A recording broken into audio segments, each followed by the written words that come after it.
ama san tam YouTube channel en tu te zo sia na bonun che bai tu nia ing holim video le nu Jessica chingnei lam ama Israel ki pan hiya Delhi khopi mun akang ki mu to wa masan holim thi dam jan ki pa hoi ma main nang le nang neu khat na tan chin self introduction tam ki min ki bol dwa okay bangkhat cái hi le bangkhat emi mina khu chingnei lam ka hi amo bangkhat hi le zong kamin adang khat a hi le Jessica cha khu ki he zo ka hi a i tuin tu le tu a chu i pasal nei nong se mai ni pasal nei nong a hi Israela ka nau hi kumsom le gyat bang hung chingta ka tanu a hi le kumsom ni hi in go tu le tu a i Tel Aviv suburb i Rehovot a ka hi wa to hi India akin neu khat ka nei ziawa i hungjin su zwal ka hi wa to muanin tom phat ke holim ni chi zia khu hi opportunity ka hung la hi u hi in aman a u do thung dong ta ven bakhat na neu lai mo hoya na piangin le kha hoya na sim pa nei cái khu i kapa khu bangkhat i cái hung pian tana khu kapa khu shilonga na lai in mo i bangtai cái to kanwaya nu tan khu shilonga piang nga uzawa khu schooling chumo i cái khwa hung het nu nga khu kindergarten te hinon lawin mo class 2 mo bela pada khu phaya ka hung kai pan mo class 12 tan khu bang school brighter academy ke chi khat ana hi in ama hu ko khang lai dinga ho school hoi loi ana hi ho i private school i ana hi in wa ke zong hu pathianung se za la hu cha le khabel hu i batai hoi ta hung ke sim to win uchanga i polsom le ni azong hu manipur boda hu mo top 10 nga kana pangkha hu acha i hu hi in cha le kha i inule pan jong le kha sim te bel hu ana poi mo ngai in mo nule pa poi ta ana ke nei kha in ke wang pha in pathian zala hu zo wa hu college khu chu shilonga khung kai ta mo bang college ana kai wa women's college ko khang la ya hu ba tai said months mo I branch chi dem said months college I ko at hung hi hu women's college hung hi hu khang la ya hung ke pan hi be o I hu ama u I ba tai go khang lai just so thau ma ta ve bang ko me silonga college na kai wow 2000 hello where 2000 hindi ka mang 1991 91 college na kai ta kaya ki test ma ta ko mo mon bang 1991 2000 chi bela chu na ki sem zia ta vele bang khat kumte zong mang hil ta I hua hu emetan mo I kana zo in sociology mo MA sociology mo I ho changa hu organization bela na tonginga mo khat ko hile I world vision na tonginga I program coordinator na ludinga ho zowa I mang khat batai ADP area development mo manager azong na paginga ho zowa pasal kana izawa ho kitopin ho zowa mangkhat tomkhat I hagupel mo ka kiresa ho zowa ho ka set pan kit mo organization dang ma I ho changa mangkhat ho chivel hi twa 1991 mo na chi na college nang zo ka college ka zo 1991 Halloween ka 91 na para kipan waka 95 mo 96 mo bela ka zo hetale kilo ya camera para dia jong email dia jo khang lai ki khan gol pian sim ai ba ken BA class 10 2004 ka zo pana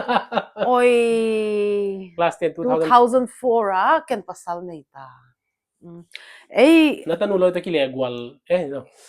katanu loi to so ki gwal lo katanu 2005 apianga sam 2004 ken metric ka chain 6 12 lo lo pi naw pang ma na ve bole na pen neu khat dai lam na conscious de to na ki mel hoi sa to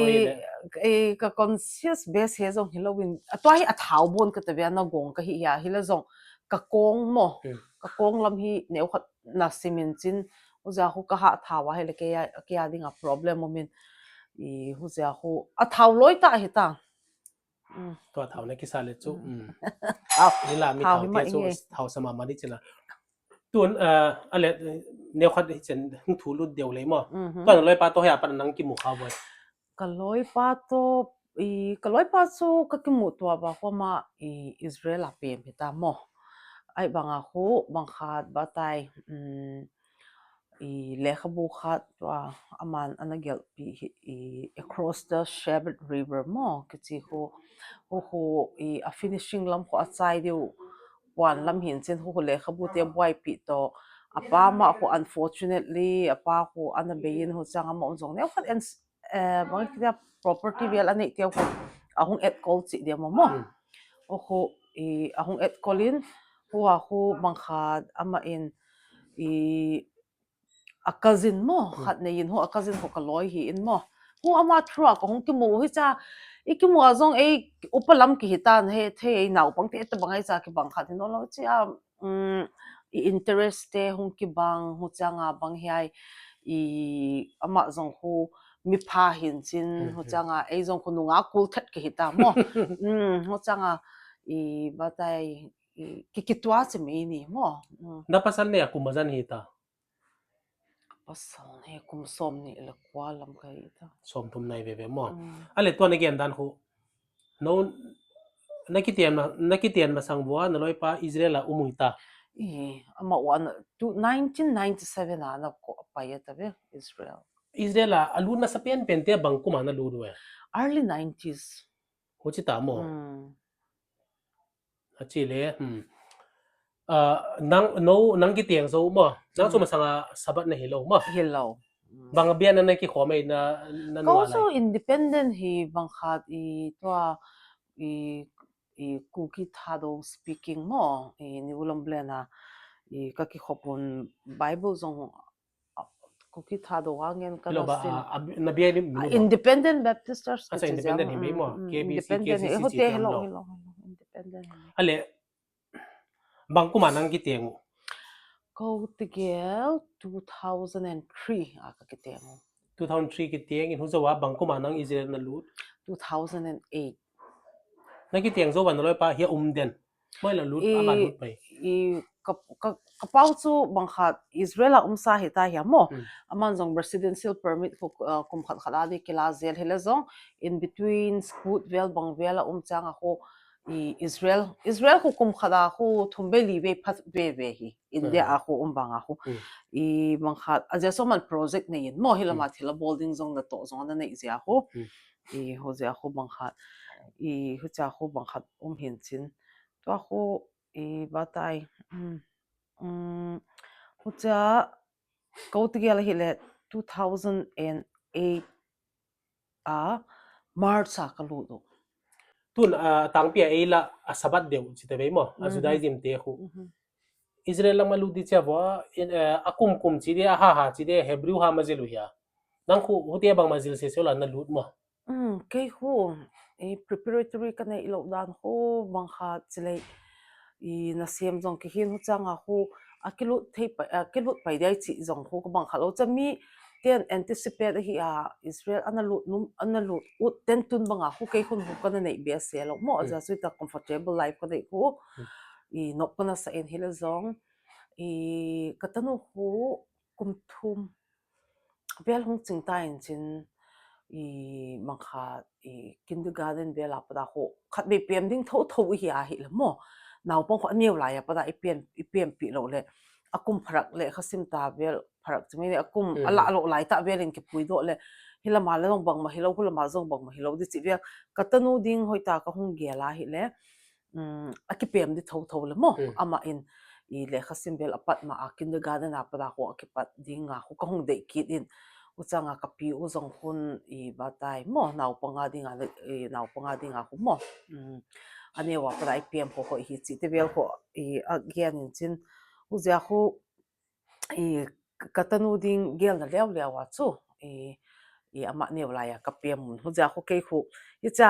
hi kum changa hu akum ki chalu ding chilang ana ki prepare thei tho ding amo hu te bel ka bol bel se lo huja hu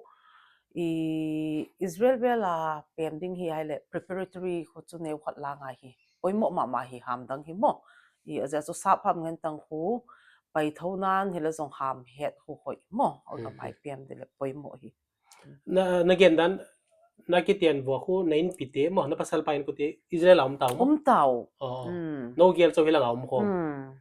ale no na jong so thau ta ya mo eimite ang lu te bang chidani na muai hi cha normal person layman te chitabe mo ya a to mi hi na zia Judaism pom zia ya Hebrew ham zilun hulanga alom lamang lu dwe ate te ang lu dwe hote neu khatong genilan hu cha hulang ang tung cha wa government in bang an na chi kaya hoi chang ki ho hoi hoi chi ho Israel sau ikha bangkhat emi Bnei Menashe ti aliyah hele chu atang pia because of faith mo Judaism apom ziaw to uchanga mo on agam angai na ziaw simeni Israel mo gam ngai na ziaw a Judaism hele zong bangkhat I ahung pe bot lo zong tho mei the bele en I ba he khel si mo ti so Judaism ita comfortably India zong ka bol the hi chi zong mei the bele ai banga atam zo hung pem te chule agam ngai na zong any and no outside up da ne dule Israel apem ko life ko good life no to sa na mogel thing asunga ko challenges and struggle at matam be be ko mo for example te set vel zong I to hong do ma banga ahung chang wa chu government in hoita ne tu pina package o mo we I bangkhat I batai as a new immigrant I batai I makhat housing bill zong mantom ta I mudiu athona ki pe chu lo mo athona ki athonom lo I subsidiary ngen mo I hinchin hu changa bangkhat I medical insurance la mo hu changa bangkhat test te vel hilama na sem khalo hial te jong pension amu mo I kumsom gup le chi a hi ule hun pensionable age apada hu hilama I hung pem te test te jong pension ki mu hiaw ko ne kham sing mo pension teu a pension teu hu te se te adinga chu ne kham ching thawana ve ho cha ama un hoi ta hi sap che da pia hi un indulgence chu hi thei sam si ven mo jasa a ne kham che do ai banga bangkha hi cha khu igela hi le ano to aba wanga ha sat na jong tam be be a ham heta lo hi un he e to a hi ta khu adam lo le I doctor ko ma atanga ki kwan thei le do ho hula ma chu ham heta lo chu anat ule zong amo thwa wa mo ta ten doctor a pui ngai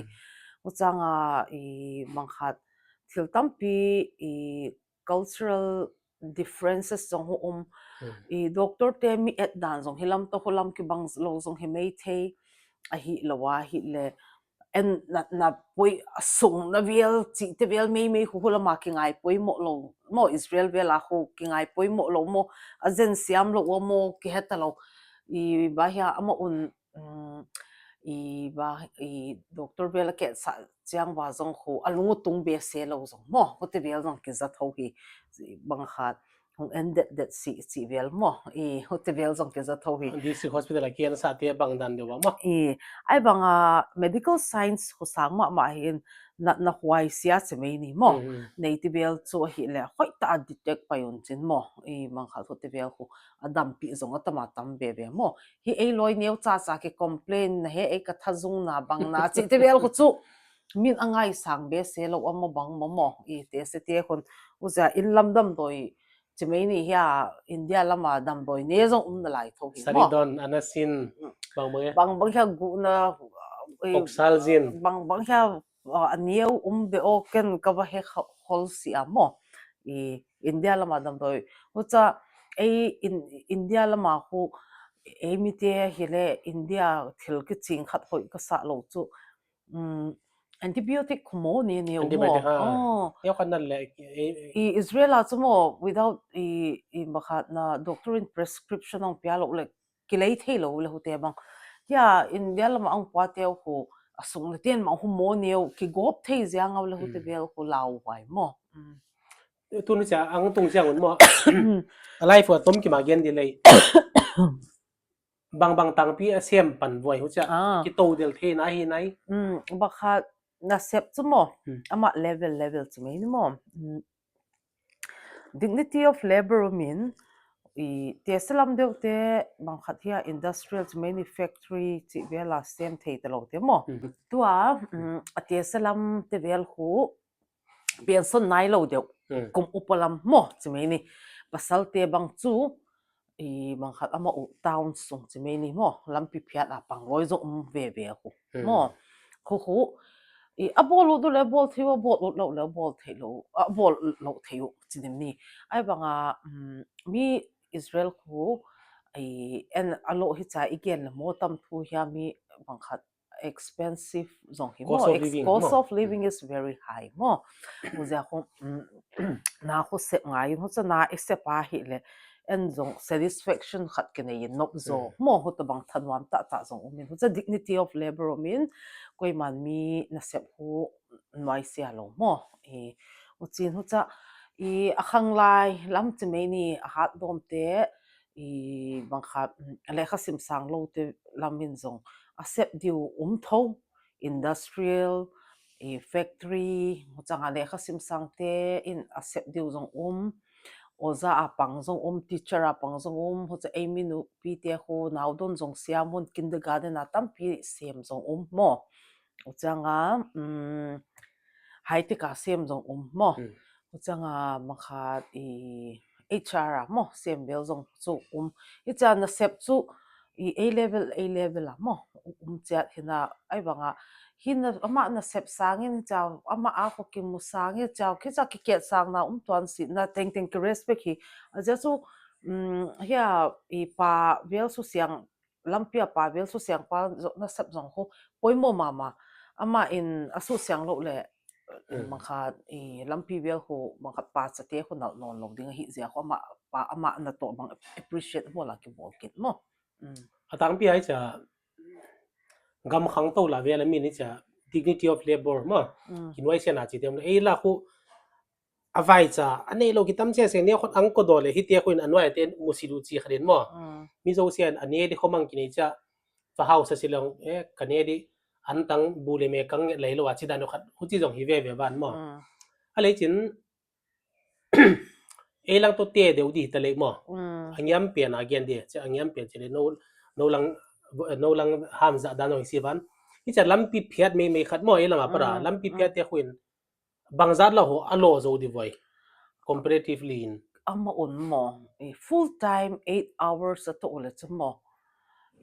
like 8 hours vela hi la chu a minimum salary a to lo wa hi la chu manghat sangs after a net te me ni mo a net a take home chu sang sagi la chi la mun lo diu pula chu hin na sang sagi shekel mo shekel shekel one shekel is 27 sila tampi phave ve di mo ai ba Israel ding a sang sagi humo tambe se ki tom loi ulanga za di ve cha mo tamlo azia chu bangkhat insunga khumini be in income dang ane ungai me thein lai ben ale chen tun India dan de win mo to 7 pay commission angum zawa any government job mo minimum basic pay hu 18,000 hi tavle masa ko to ma to me male minimum basic pay 18,000 hi le 18,000 tunga para dieng hi bang house rent utieng hi uchi dan in Israel minimum pay should be chidan na nei voi nei bangzat la hi de minimum pay should be right now 29 point something or 30 shekel vel hinte per day mo per hour America la ki gian bang no wa jong ataka la ki CMB mo adakala tam zon dakala sepu global chi chu adakala sem lo hu mi ki tam lo in ilang bang ai cha sep na di hol veng bu ngai seng lo mo ngai seng lo ja chu tu lai dia mo gal zo hu workshop is so min chin ai banga gam sanga chu ne khat bang khat mi bang na chip tai consultant mo firm tho na sep hong hol sa ding mo tho hi u changa nang zong educated khat hi la chu website a padang na ki hol thei mo elo cha tu nei lang chu zeu thai banga chat sep ai na lo mo ana sem sa mi khat in zong mo reference ama sep na a ho tam pi ki pui the aja chu eimite hu pata da ya hwai wo eimite a sep na teng wa hu in bang khat any job mo ani wi hela na lian hele bang khat na sep ku kal thon chin uchanga pon tho un chin mo fel sa un ama on reference apia chang wa hu apu te on de chet chet hu changa ho alom loma lu kho mo ho xem nãy này lâu bằng số bốn mươi xem lâu đi chỉ nói về mi đúng tha không se te hi jang sep na dei lo chu mo mi tha sia chu na ne lo ding ki chi te ho hi jang bible la hu te ho hin mi tha sia sep na nei lo bang khat chu tam sin te azia chu ne di lo di hin chin mo ha sa la xem nãy này lâu bằng nè đi anh tăng bù lê mẹ kinh chỉ hôm thôi anh xem bay lâu lo ve lâu đi mà anh lẽ à tăng biến tuầnนี่จีนขอเวลินจงอัฐเอ็นจงอากอยจงอัฐอิสราเอลคู่ compulsory military training มั้ง na khon ที่เปลี่ยนคู่เอ้ยมิลำเต็นนับบังจีจุยบ่อย to ko compulsory military to compulsory social service to mo to ko eimite ko tam zo ko pasal te chu hele compulsory military a lu to ho aza so eimite chu mi gal mi mong mong che ni mo thanwa mo hin chen toi thanwa mau galvan hoi ha na zo lai ha do mau galvan zo hoi galvan ta dim kila chi bel zo mi thanwam ta hi chen nu mei te ko hi la chu ne khat a religious background to me ni mo te khun ata te ko social service lama paisa un mo a religious background la zong ata te choice option ho anaw pung te na kila un mo to for example katanu zong tanu tang khat hin chin a hi banga ama zong bang khat sepai lama pai tho ze la vele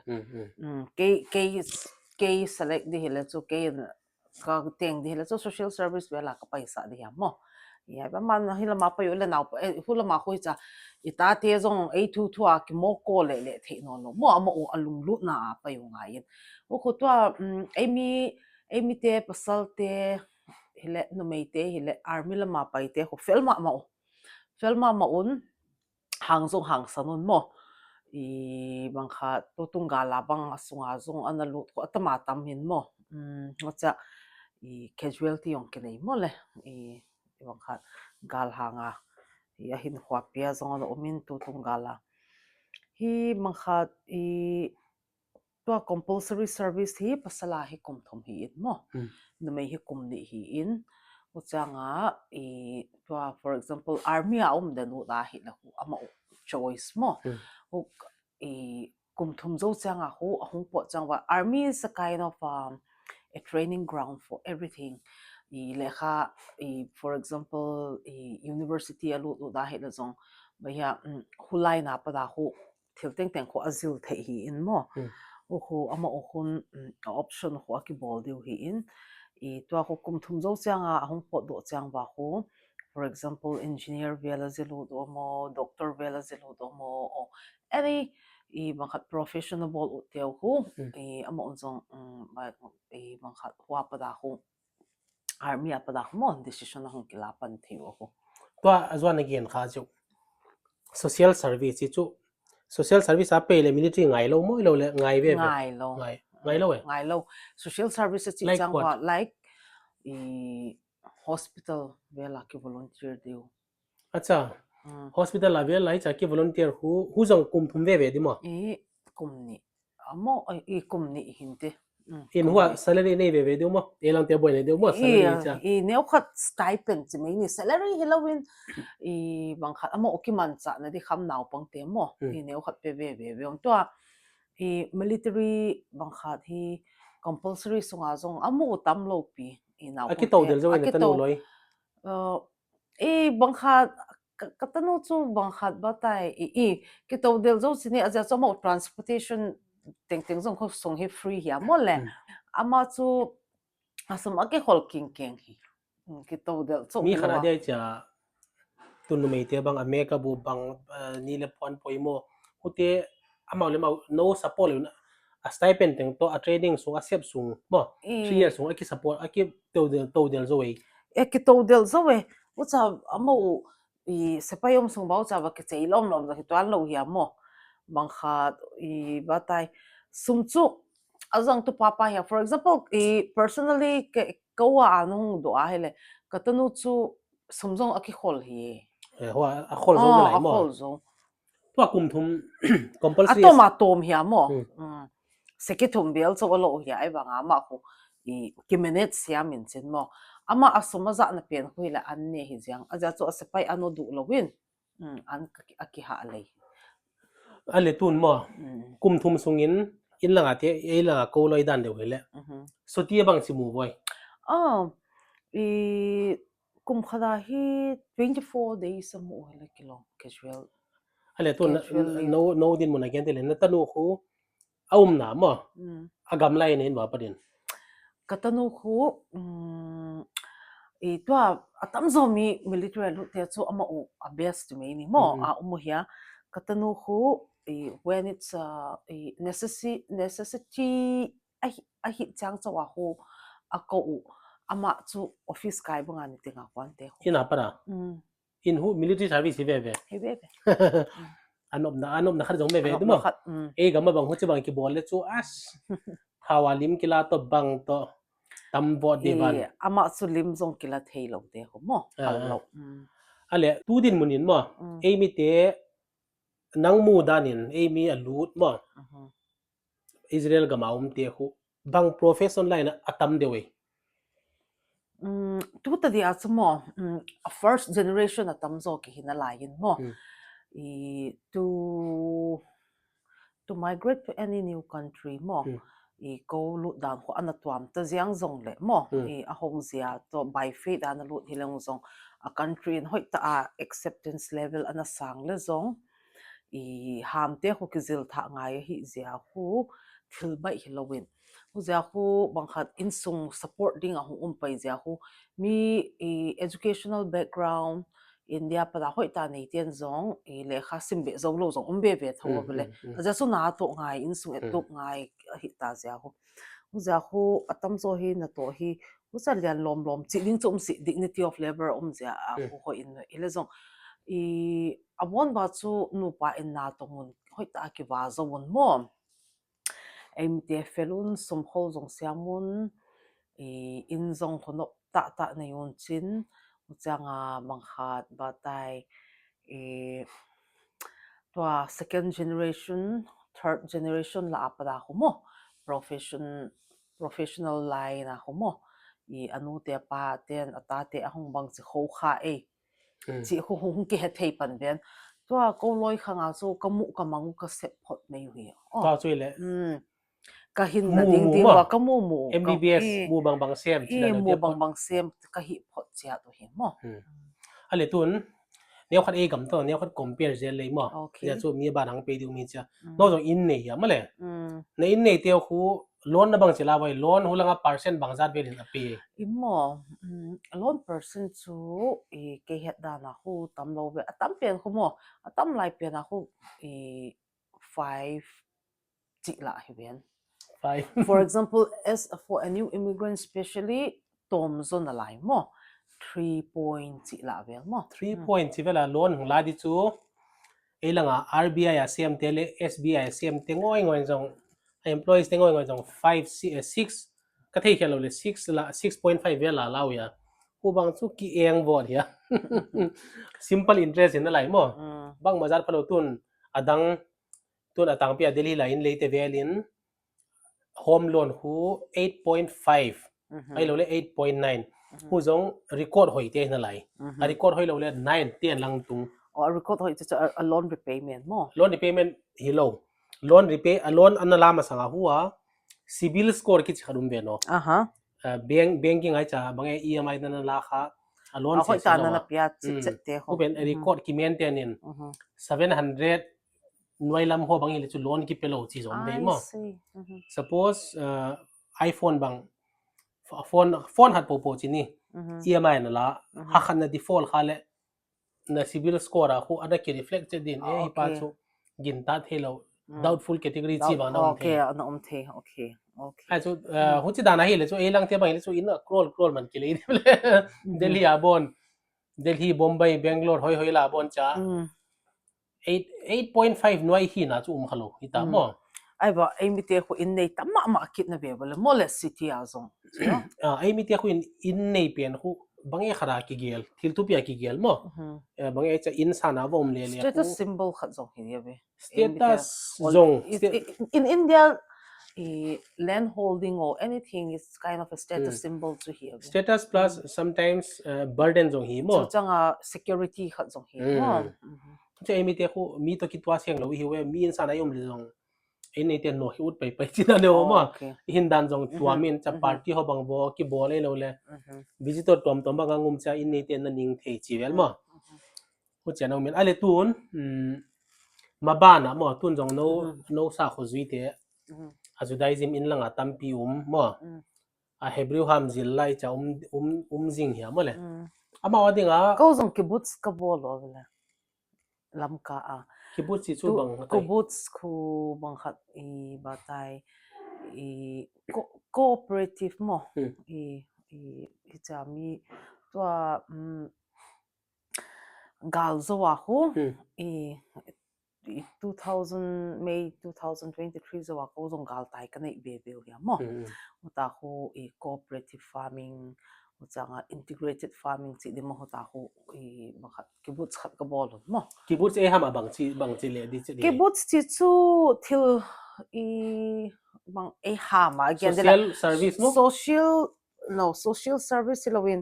it's kind of a socialist system to himo supporting others supporting each other bang chi di e hama again ding a chu teng khom ine te ko ki share home mo ke ya tuam na nga tuam chi lo chi di dan hi hu te hu tuan again dan amao hu are you helping them to migrate or it is just that you are supporting them there only no we are right now bangkhat supporting them there only but I banga chu we are definitely helping them like for the preparation for the future mo immigration chi dia mo to ka kibbutz wa hu it's kind of a preparatory ground before they come to Israel mo Israel life hu neu khat ka kizil sa ota hu again ma banga hu hamlam hile naw pong te jong schooling hile mo ho changa ko biana thu mo to ratvel ho changa lamas gendinga Sunday school na chi ta bang teo hun hete hu ta bang ati sa hoya para na law ama umama amuna ma lama te ma siam theo bele siam zo mo siam theo to no kibbutz chi lo adang te mo ajudaism sa khozui te mabana prospect bang na chi muai mabana twa damle bangkhat Israeli government in mo bangkhat twa Bnei Menashe lama teng khu kumli kum nga sunga mo agam hu gam siang thawa hu mo puilu ding chi khat chu anei u hia mo plan hu dama hi la chu amon wa hu pem the diu chi hin hu ja mo zong ko cultural shock kanei lo na ding wa mo hoi ta kizil masat nga ya hu hilama mo a hi lawale cultural shock nei tam thawa hu Israel azong na lo ta zong ki tho hu te chu tunin bagen da ne in mo mangkhat ja hu neu khat hu discipline mo cha integrity chi bel hu chu hoi ta kizil nga hi ja chu loi hin dan hi ki hing hwam chi khat jong omi hu te hu kula mai thei be se no lo mo at tun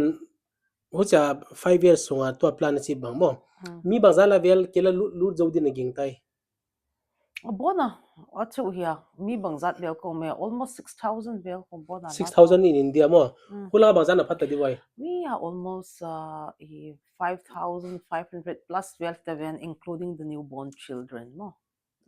including ale atang pin military lama mo permanent na aim ya tam thoi tu to abang chu mi a season chu vacuum khaya mo hamas permanent na mo tam thoben a statistics can kawala chet si amo but then bangkhat tam thobe ayu cha a statistic heleng zo ka gen do thailo me thi mo this are quite sensitive information mo tam tho chi dan mo tam tho ale elang te dan dewin elang te dan de ki pun khom na chi dan de nei tho vai ki pun khom na umzel thom ko nu pa in zong ki pun khom na vel khat be bangkhat Bnei Menashe te bangkhat integration into the Israeli society ha hi diana dinga ho program vel zong ko bo zel ho cha eimite hun ko kut kanai chang wa mo kum tha zo changa huwa hambu kut chitabe hamin mo sukot ka chu ya hambu kut ya tent ho bible wa wilderness a lai wa tent ala mo ho hambu kut ko sukot ka chu ya ho hambu kut lai changa hu bangta intermediary days tumawle hol hamwet ka chin akut pi ki kala suti umawle hu sunga hu nini bel hu sports meet bel bolo hu cha eimite ang choi na bol hom ma emiteng so in all over Israel sunga te hu football tournament bel bolo no basa sa wi elamai na ki hauni no Israel boy masang laya some instance mo ana hutobang thowe kiteng na bel so it's kind of a get together mo imi kiteng changa jong kikim hom nai nain hutobang instances chu ma imi te ko sudon ko to na sukol kut mo na kut chi vel alo kiten nai cha program vel na ni chon bangham na jang tang pi wai bangkhat abona ko ko changa ko Hebrew kiza ai banga le hi chang so ha ma ki ho mo kiteng bel jong ko abona ko to kiteng changa ko bangtai athum na bel a prayers te bel abona Hebrew again ngain mo hote ko hi le rabbi lian te mi kiteng sa te lead a ball hi in mo bona hi au te lam emi lang om nai lo mo rabbi te zong emi te ali zong na eimite ali te jong Hebrew ha Hebrew aja chu prayer ko Hebrew nge na hi ngai sam Hebrew nge na ke prayer ham pasien in thelo di chada Hebrew ko ham siang thawale acha aja chu Bible jong hamang kilet mo Hebrew ko ham siang thawale it's a holy like hoti to te chi lo in to no sabat te ku te chi lo in mo lang festival like chawang ku chitival namang thowai hotevel khu ki phal lo ki phal zeng song la koin organize bol dia chu Israel ko thil organize bai lo bole azia chu bangkhat na hun zong ina sacrifice ngai unit time and money mo mi zo se busy chi dan mo ki busy ate la san busy ate zong atu te wa na busy tho koi man hun ki dei man lo ki busy mo lang eimite mo abilin na tiang thowai lo le all scattered abilin kiteng chalai we are scattered all over Israel from north to south no to hu north lama ko hi le to no fagali na no het thiding na sare chemai no mo na sare ta hu eimite hu ateng na hu ta song khomi tamin uchanga sderot mo south lama ko sderot tu to aboy nang ki patna hamas te nang etek patna mo no ayama vele sderot zong mi tamin uchanga mangha tua Judean Samaria lam chmei ni mo ya mangha Jerusalem mo suburb la ako zong mo eimite ho settlement te ho tenglim lem mo umbebe hi cha teng khom lem lem tun Israel te work culture mo na sep na ton dan banga che elam to ki khat dan elam to chu ki khya Israel te work culture chu ho la zong adapt ki hi jiang mo aja chu work culture chu mo chu work is worship mo work is worship ha te ho hi jiang thil khat na bola hi le khoi ding a khona bol ten ngai the mo bol zial swal chi te lo mo bang khat ho changa kam chori chi te bel mo lo na khat na se pa hele Israeli azong mi teng zong an hello mi the Israeli bang khat very ne khat a low life bang kha a phal de chi mai ni a thring de zong ku to bang bol zong an mai the na ben ai va ken kong het ta na sumo ke het dan te chu hi le bang khat ke mi het te chu hi le ka den second khat zong a waste to it te to hung ki su khom ka hi zia ho chi su hi la ma thel khat bo kal ba ho anywhere ma on hin sticky notes hi koi ta be on thel khat a gel do le get lo thel khat gel do te chi so mo tam zo inventor tam zo hi zia ba ho te bel to ki thwa ka hi zia ho ama o hun zat dan ho chu na sa ta be ai banga batai bangkha ne khat athasia jong sumo mi hing chu society kha chu na bien a hi banga as a whole na sep chu than wa mo hi patat wa hi ana sep danu eimite zong India lama na ana sem lo hial te zong Israel hong tung le an hwa na mo yeshiva an hwa na pangloi nu te zong mo naw da don khalo hial te zong naw do na pangloi hu cha a fel theu na to na chat wa khu patat na tang ki hu ja khu patat wa hi hu cha amo zong khu awa culture in ama da tawle hu za eimite in Israel na isep to bang bang khun na helama India lama zong khun sem le o akhanga ki khang to ai ba le hu chi ko dan deu zong la zong na sem na ri cha ba gun lo mo gun lo sem mut ul zong lo si khada ki ja khu buai ho ale mo atun aba nai chen khan dong kileng tu tung hia Hamas ten ang attack nau khu mo huin na boy tho boy tu tum Hamas ten 2023 7 October mo sing kala khu cha siren hung gigin chin program lai ta khat ba kon sa le bang ya lai ta khat ho ba cho hi le mang khat naw pong hon mo Nova Party ka khat bolo ta chu ko ka ku u simkha tora mo tora ki sim zo bang khat alop na huni hin chin ni siang tho shabat zong hi mo ei chu jingkal thong ki tho nai lo ki res mo jingkal bia in kaining te zong tho pan bia in zong kwan man nai lo zong mei thei mo jingkal da gup la 605 mo chi la hin chin siren hung king veng vung ta chio wa khu bomb shelter ki del char mo jingkal emang lam lama ki tho hu ei chu bang ding thakat pia hung ete ko de cha be pai dinga ki gel in chin hu twa hita twa sderot la vela uchas derot kom kafar aza chi wamo to Nova Party na mo berry amo chi te vela hu wa Hamas te hunglut lam kana het nai lo piu hu te ke het chu da kwa lam mo hu vela pa news vela pa ho hung ki he u changa amo Hamas te ma in zong live vela ana bol je mo hu vela pa mi nong het ko chu just normal nidang apanga mo ang mo ete ko kahi so aja so ko to ki gamla sem kahi jawa wa hu mi hizat si oza hizat hostages mo kai mang si te chu azing ni vela hu hung clear pan bang cha gal hi hung so di hi chi chu ki he tawle hostages changa chu hu hin chin changa bang chidana ke bang Israel security system hoya ahoya hu fiel hi chi humi teng khun ki confuse mo bang chi hung lut theu bang chi hung intrude hi chi hu mo blame ding ho tama ke ami malla sane hawa ki haw vo da sam ho lai ta pen ki buai hi ko ke jong ka service lai ta in ko military ai chan na ke analyze da na khu to prime minister pa jong ba khat thil boy na new corruption charges to air force pilot bangzare kha jong na siama kwanu no lo mo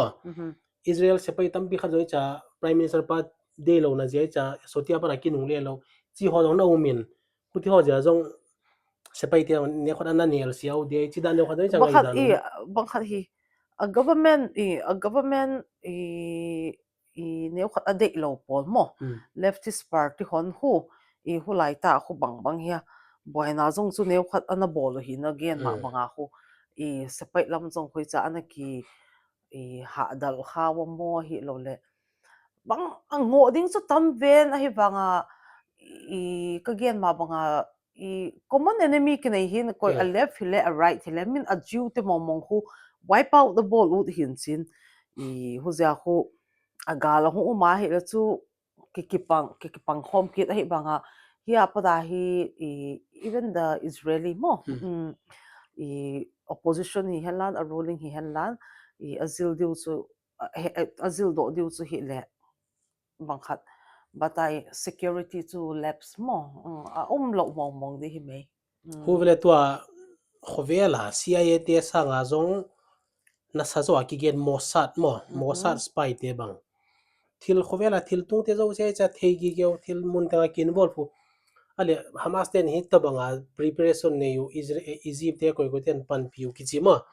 le te banga thei na kan nei diu ka ging tat ai la a thei un leftist a hi zia wa ai cha ko yu de chi kha jong ma te chu ai ama ven mon ừ maybe en ho asung lam tan tan ko hi sia a narrative vel e da isima hi la thế zong thì Peter bel ko tama tama tuam sam tuam ko tam đi ha i aja su e zong ko neu khat i bang khat narrative la ma ko ki ha pang thong hin chen da sunga he ta to gen do thei lo zong tam pi ừ min chen mo narrative hi het khu tam tho di hin chen ben i bang khat hi banga mi in hi cha i ahung wipe out changa chu mo ừ i bang khat e sung internal conflict mo zia hu hi cha i mi pi te gen the na tun sa hu mo bol khial thu pi ta hi ale mun khalang a boy adang Israel pum pi a boy bang chin na muai gal hung ki pat tu nga hu Israel pumpi ka buayo chi the hi ừ emotionally mentally mo ừ physically ki buai uchanga bangkha icha ki da mo hostages te vel chana upang tilasan kidnap hi ta changa hu ừ icha hi ki buai hostages te hung ki le tan hi cha ki buai to azong mili i a dead body mo ừ ki munai lo hung ki le nai lo hutan ki buai pi na lai hin to aku i aja su Israel aku life ku ki belu ma ừ injin mo ừ ki buai pi apul lam aku ki buai pi ta ve ai ba all aku hi cha i maka batai gal la zong Israel ku life goes on na sem ten zong a sep mo ai ba to a effect na te bel i na het pending in gen leis de road eimite za ừ mos de road la te zong ku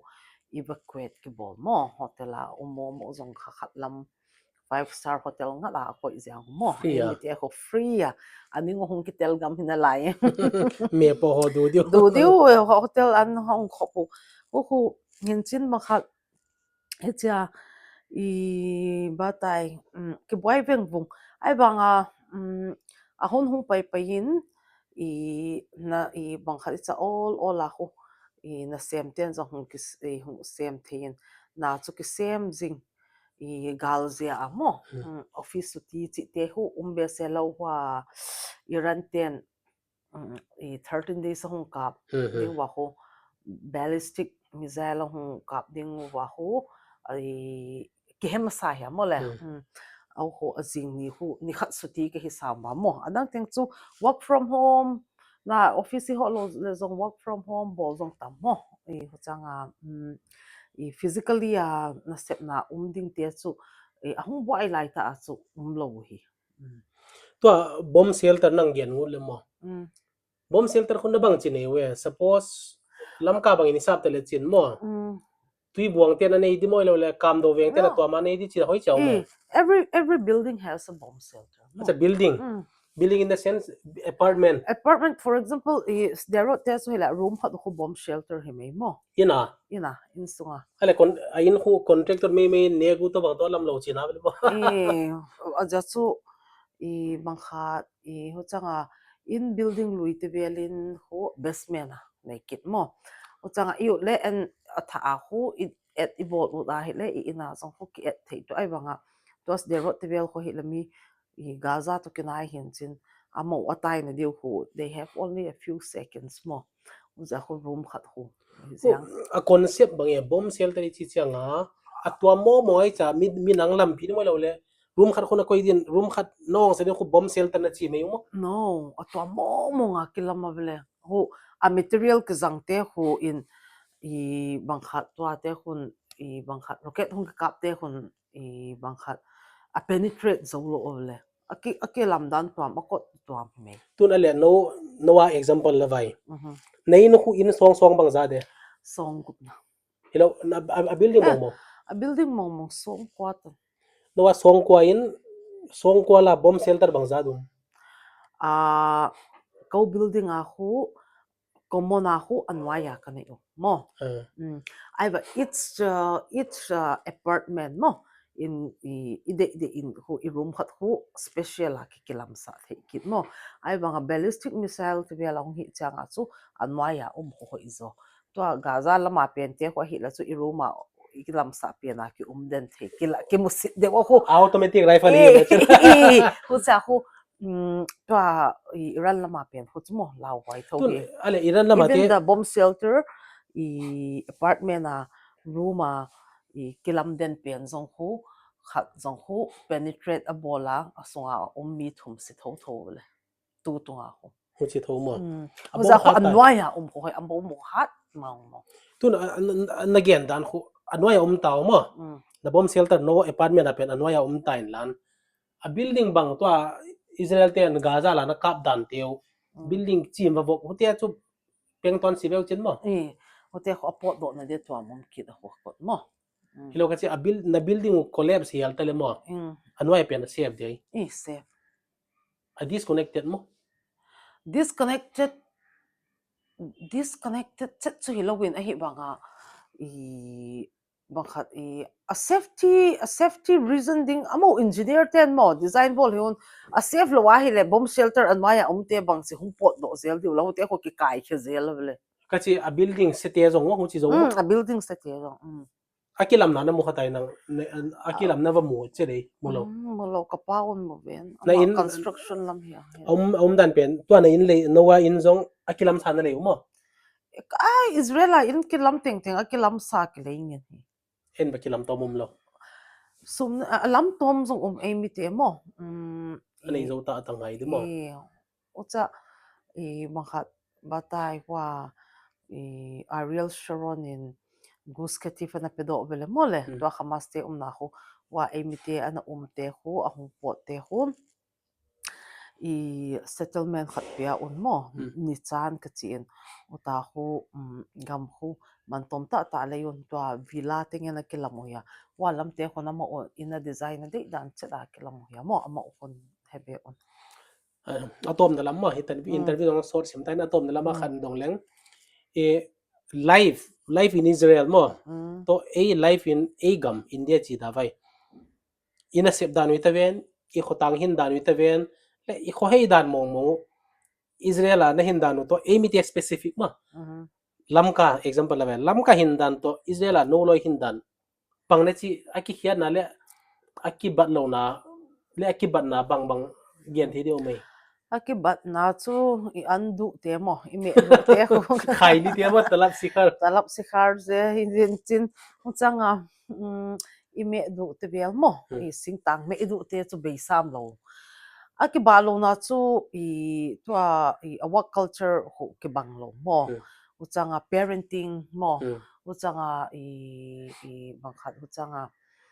nupa zong ho in lama ho numei ho status niam do ho mo sang ten no mai sibo ki te mo ho ucha hote ho siang lo lo numei status sang mo uza ho educated de hi ngai numei ten zong a right so let mana ho ki mobile thi sa ula zong ho in sung boy thi mo uchanga pasal ten zong India lam style lam kalam style a hi lo le kang pok pilam style no me sipo cha no me mo sim mo le zong in sung boy the mo ho chi hin chin no me tian zong yo chan hong gyan ha le ke ka right so mi cha ho ki bol the sa a hi le zong in sung boy the be mo a je chu in sung a boy chang a ho suffer pen ko na pang hin chin ho cha parenting tips si boy mo India la ma na pang te ke kol dan ho hi le bata ina sung se ho 822 ale khasim na dile san hi subject la hi ko bol ke chite I be bole to a khu Israel a khu hinon lo naw pang khun aman a career choice ade khat khu hoi ta na guidance na pia siam ngai mo ho te ho hi in hu changa social culture zong ki bang ki mo kholai len chi te zong mo ki bom non be se lo ja so min hun nei lo for example ke ko ma mi hong ba ot le zong na di vi sa phone hong bol ma sat ti te nga he lo le hong mo hong hel lan ke an ta si lenga ja chu engagement mo ke nei chat hi in ho te vel ko to India la ma chu mi in khala na ho u da he na ba mo ba the ble Israel a chu te ho hi thei lo win o changa odang bang ade o bang ade o dang hi hucha bang kha gen dinga poimo kasa khat chu hi le hoi ta ei gam danga chu neu khat mo I value si mo I hung tuam deuh hita thili et dat mo nếu khát ulang ang tung le ami atom zo ki cha tam zo te bang ki adjust sim chi di ta ho ma ke just sim zong hi en hu changa dan khan dan zong ke hedom zo ta chi di dan hi ke mo no ke mo peng ya wa lo wa lamka a hin dan style o kang pok pe hin dan style a israel a den mo a hi le chu mo hi thein on lo de vlen the khut do chi hom thoi zel gama thau khut do ve ai ba ai lo india type hello bar code to ma no khut do chlei mo akingol sa te vel o bang kha jerusalem lama chu cha ultra orthodox bang kha bang tai religious sect khato min sin hul a ho amo uzong again the atam zo chu how sa the khelo amo sect zong ho tom umin chin mo bang si di e lama ge na hi le bang si di hai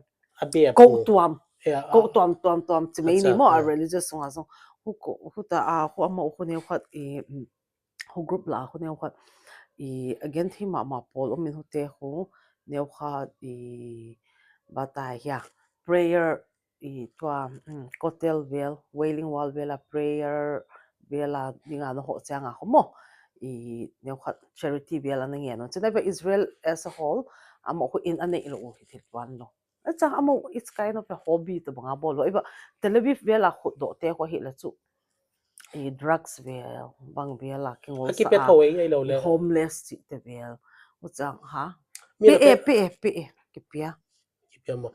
ale e chu khut do ka mu teng ka pia to bang hi atam chi sam lo mo hei banga lung sia dom ka hela sam chu ka pia abul tung a en e jong delhi level hoi level ing tung le ki lung sia tho khat ipia le apa na ti mang tayo chi dan ha min mo ho chu si ko wa chu like cha atama tam hello sim the one cha sim the ho cha ho khut do a ka sim de mo hi lo wa hele bang cha ka sim to Tel Aviv vela te chu khut do chi the homeless hi un mo for example Israeli zong na hiki lo ngai thio amo hi cha na mo den no hoi bang nationality he ke lo mo aham chu bel theyo zo ma ham so theo ai lo le bang hi ve chi zong baki kan se lo win cha mo drug addict hi ve lo chu ke hema ma mo Tel Aviv so it's kind of a hub for everything mo sia zong ma pha zong chi di tun atop na din alasa na tanu Israel abula para na kaisa ya mo tun Israel bang chu almost 100% militarized nation ki chiwan male tun India hu naupang te khuin sepai lam gam sung ven bin na lam angai poimo na dia high school la ya nang zo theba chin NCC male NCC khaki ki silin wa sepai training ho bo ki bol so huti au mei tua bang hat a school in secular school to religious school kit in chin mo religious school a hu te hu sin chin secular school a chu tua hu Israel a hu religious school mo to secular school chi chi in tua religious school vela hu te hu lowin mo secular school a chu zil thei teng a zelo hi tua thil tamta class 7 vela pada hu mangtai ama o alai no mo apayu na teu hu wa hu vel apada hu holimpi pan ta ve un uchanga hu tua for example mi khat bang diplomats bang a hi uda hi le hulam site a hu mo apai na ding dan dong zo ya hu ale khasima pada hu cha hung pai to doctor hi uda hele military lu cha to for example to Israel a sepai lu teng teng hu combat hello pia doctor a lu lo engineer a lu lo cha ton to ma lu doble for example technology mo ton to ma lu nin chen combat force man chen to sayret man kal chi ti ko elite force special force te zo kit in chen te ko hi la chu a brain of sharp hi ngai physically fit zong hi ngai sayret man kal chi ti so melo zong hoi kit na lai mo chi dan de ko any o ko to school a hu nangin nong dot pen chu hi le school NCC bang va ki organize dom dom tum lo ki school guide ko ni tho mo guide to ho chang hu to pol som le ni a hu zo chang wa bol som le ni azo ma wa pa da hu ne military alu di te training ki pa na ta hu to nang in NCC na chi ta banga hu physical exercise or any training process preparatory kumo chit in chin hu a combat alu di te hu to elite forces vel alu te hu bol un chin ucha to a religious lam skula kai te vel chu hu kit be selo mo tun mo ya tun YouTube level hoi level eng mo se Israel se paite anunga te hio tangwal te hio mel hoi ta M16 ho bang ho ki to bazar la vale le mo hicha ne wacha uniform sil le jong atoi je lo vel ma le atoyo ai chi ale ho chi dan deu eimite la bang le chu na du ham hicha à ne ô te thấy lo ai cha instance na na za kha je le cha no kholai mo na army apara athau to so tiang pen chen thau ha chi dan ho um je le instances khat ni chu me the le kilo masang la ya mo i zu kham ja mo ai mi in bang ala ka signal zong su le kilo le zong mo chu zel tung chet hi bo hei lai le chu a ha tam di dan ma mm lunglut wai ma main hanu sisika to ita bang Israel tung thu kang ke holimo ke holim nai tani wanin ama pada ma to ke holim na pada phat tuam pi te diu kilamet wain lungdam wai ma mai tanun sabu dai ma cái ông cái bài nghe mo